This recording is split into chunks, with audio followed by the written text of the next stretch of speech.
Hello, watch enthusiasts.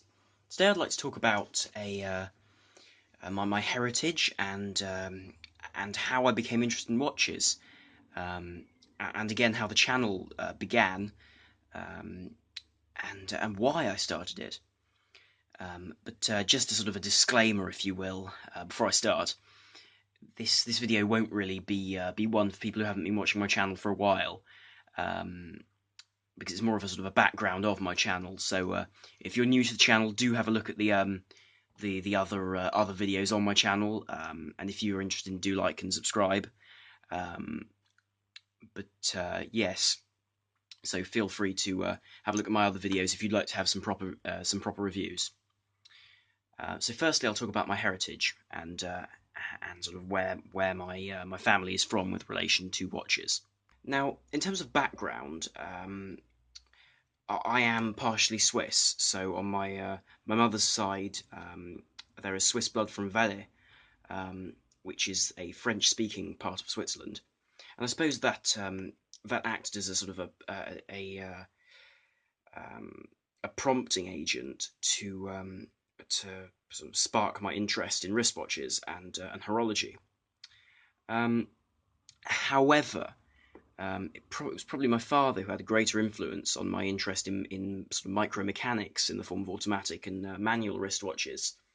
Um, so this watch was probably the watch which started it. So as a child, I had a number of quartz watches of sort of varying quality, but this was the first automatic watch which I had, and it was following looking at some of my dad's watches and being so taken by the mechanics inside them. So this was, it was a 130. I lived in France at the time, €130 watch. So it's not an expensive piece in the slightest, but it was wonderful for me. It because it displayed, because of course it was skeleton. I was particularly interested in mechanisms. Um, it just fascinated me how a set of parts could be cut and produced to keep time like this. It, it boggled my mind at the time, and I received this watch as a birthday present. I say a Christmas present, but no, it was a birthday present. Um, and and yes, it was wonderful. Albeit I soon started to have issues with it. For example, the plastic escapement, as you can see there, just by my thumb, um, was quite a shocking feature of this watch. But I never bought it for its technological uh, abilities, rather for its charm as an automatic piece. Now, a few years passed after this wristwatch, and I sort of grew older, um, and then my father, because I'd been discussing watches with him, and the day prior, he comes to me the next day and hands me this. This is a Tissot. It's actually a woman's watch. Let's give it a wind, and it runs a simple ETA 2824 with a sort of gilded color covering. As I've shown this watch in a review before, and it is a woman's watch. So it's a small watch. I think it's 36 mil, but it wears like a 34. So it's a tiny watch. I mean, it's stark contrast to my Iris Aquis. Um, but I was again amazed by it. Equally, I was very interested in that sort of era of design, so this sort of Art Deco period. And this watch, as you can see, is by the numerals and the enamelled black dial. Um, this watch was sublime to me.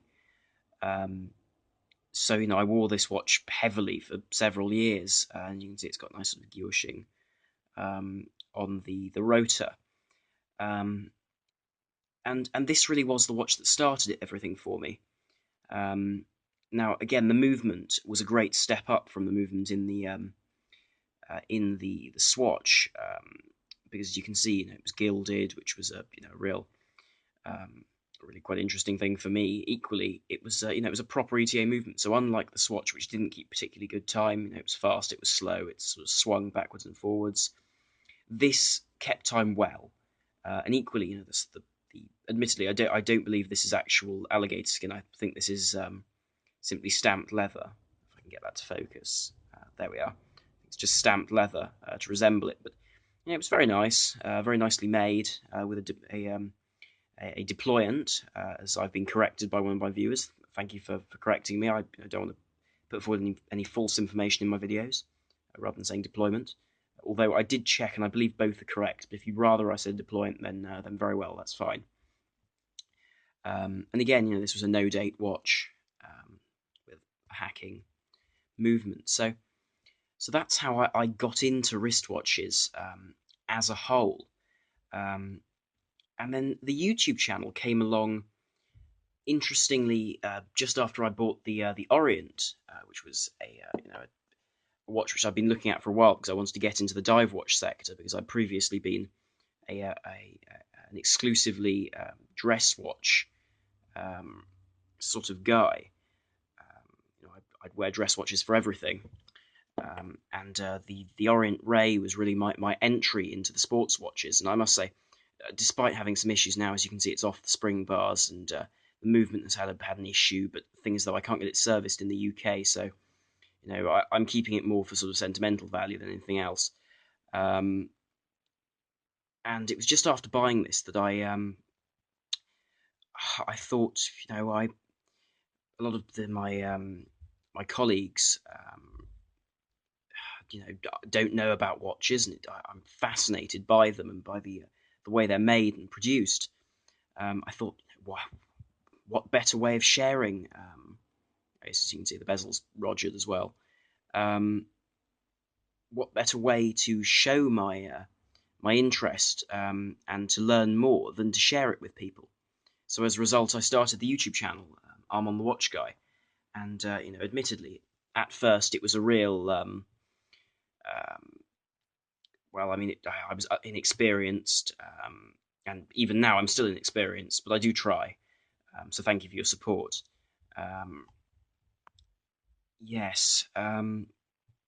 So I did started trying to just educate people about wristwatches and about the craftsmanship that goes into them. And I appreciate, for a simple ETA movement. Sorry, I do apologise for the focusing. I'm working with a new camera here. So there was an interest on my part to show other people, but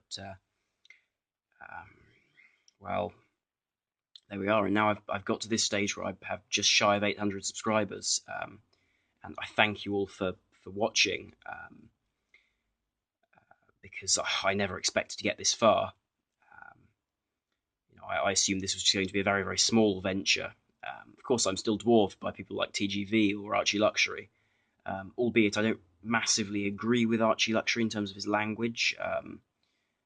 But there we are, each to their own. If he wants to do that, that's his channel. I am in no place to criticise.